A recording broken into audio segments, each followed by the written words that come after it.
Bonjour, nous sommes le vendredi 6 septembre 2019 et tu regardes mon vlog quotidien sur la transformation numérique du mardi au vendredi. Je te rappelle que demain sera disponible mon podcast Num Rendez-vous, l'émission de la révolution numérique et de la transformation digitale qui couvre toute l'actualité des géants du web et de la tech, l'émission la plus complète sur le digital en France. Ce sera demain à 10h. Alors que s'est-il passé ces dernières 24 heures dans le monde de la tech ?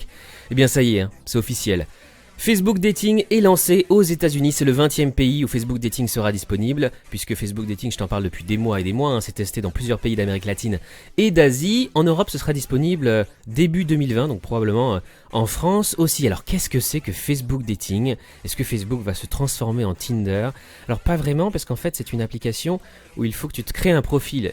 C'est pas installé par défaut sur ton profil Facebook, il faut opt-in. Donc tu te crées un profil sur Dating et tu vas pouvoir ajouter tes amis Facebook à ta liste de Secret Crush. Mais tes amis ajoutés à la liste de Secret Crush ne pourront pas le voir. Sauf si eux t'ont ajouté également à leur liste de Secret Crush. Et tu vas pouvoir aussi ajouter tes followers Instagram dans ta liste de Secret Crush, puisqu'il va y avoir apparemment une intégration d'Instagram à Facebook Dating. Et tu vas pouvoir aussi publier tes stories Instagram et partager tes stories aussi Facebook sur ton profil Facebook Dating.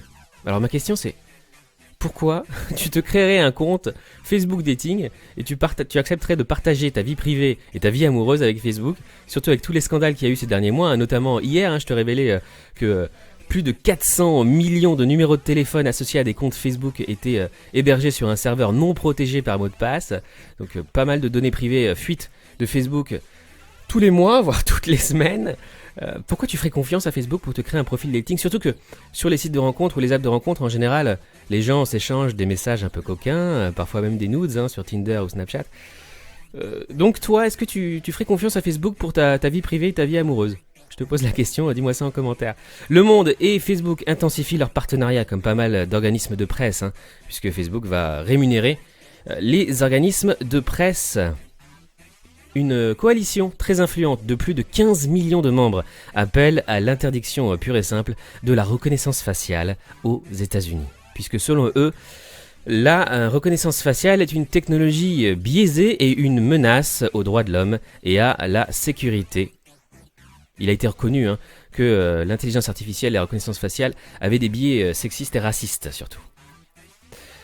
Il y a déjà plusieurs villes aux États-Unis qui ont interdit la reconnaissance faciale, 3 villes plus exactement, notamment la capitale mondiale de la tech, San Francisco, a fait interdire la reconnaissance faciale, également Somerville et Oakland. Et ce ban, cette interdiction, se développe de plus en plus dans les villes américaines, et le Congrès américain pourrait aussi se pencher sur l'interdiction de l'usage de la reconnaissance faciale par les agences gouvernementales et notamment par la police. Et pourtant, selon un sondage du Pew Research Center, la plupart des Américains, 56%, sont favorables à l'utilisation par la police de la reconnaissance faciale. En tout cas, ils font plus confiance à la police qu'aux entreprises de la tech et aux publicitaires.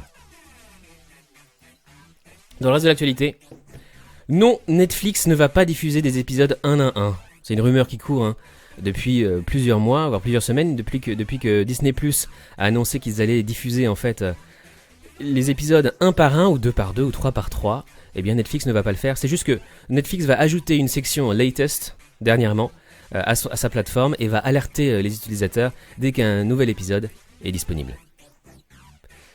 Voici un deepfake qui est très très bien réussi, je trouve. C'est Will Smith dans la Matrice, dans le film Matrix. Je t'invite d'ailleurs à regarder cette vidéo qui fait le tour du web, qui fait vraiment le buzz. D'ailleurs, en parlant de deepfake, Facebook fait équipe avec Microsoft et le MIT, une prestigieuse université scientifique américaine, pour lutter contre les deepfakes. Apple introduit une version web pour Apple Music, ça y est, la version desktop, le site est lancé. Plus besoin d'installer iTunes ou l'application Apple Music, tu peux te connecter directement au site Apple Music pour écouter de la musique. YouTube lance enfin une section fashion, une section mode sur sa plateforme du côté de la Chine.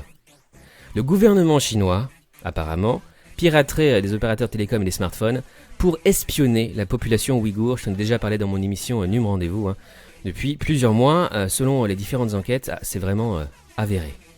Alibaba, le géant chinois du e-commerce, le Amazon chinois, rachète à NetEase sa plateforme de e-commerce Kaola pour 2 milliards de dollars.